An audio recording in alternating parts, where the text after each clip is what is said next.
ඔයාලට කොහොමද? මං හිතනවා ඔයාලා සතුටින් පරිස්සමින් ඇති කියලා. පොසොන් පොහොය දවසට පස්සේ දවසේ අපි ගියා නෙල්ලිගල පන්සල්. ඉතින් නෙල්ලිගල පන්සලට ගිහිල්ලා නැති අයට ගොඩක් මේ වීඩියෝ එක විශේෂයි කියලා මං හිතනවා. අපි ගියේ බස් එකේ මුරුතලාව හන්දියෙන් බැහැලා ට්‍රිවිල් එකකින් තමයි උඩට ගියේ. ඇත්තටම ළමයි පුදුම ලස්සනක් මේ වටපිටාව. ඒක බලන්නම යන්න ඕනේ. අනිවාර්යෙන් ගිහිල්ලා නැත්තම් ඔයාලා අනිවාර්යෙන් නෙල්ලිගල පන්සල බලන්න යන්න.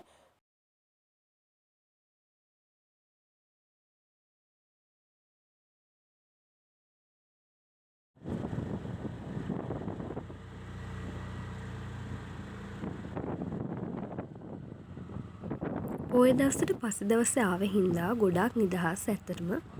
පොය දවසේ නම් ගොඩාක් සෙනග හිටියා කියලා කිව්වා.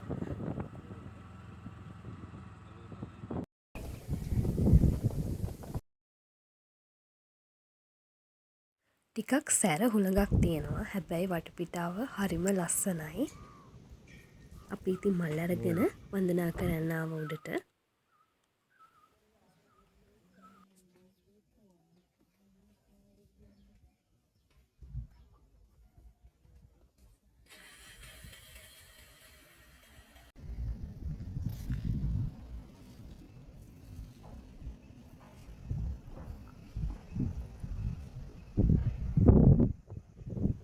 මේ හැම කන්දක් වගේම මෙතනට මිදුම නැති දවසට ශ්‍රීපාදස්ථානයක් පේනවා කියලා කියනවා. ඉතින් ඒ ශ්‍රීපාදස්ථානයේ කෙලින්ම තමා සමන්දේව ප්‍රතිමාව පිහිටවලා තියෙන්නේ.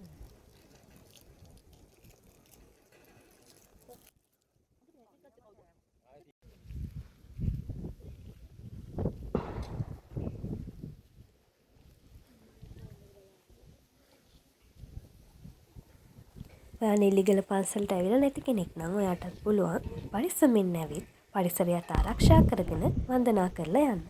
ඉතින් අපි ආපහු නුවරට ආවා. නුවරට ඇවිල්ලා KCC එකට ගියා පොත් ප්‍රදර්ශනයට. ඔයාලට පෙන්නන්නම් මම ගත්ත පොත.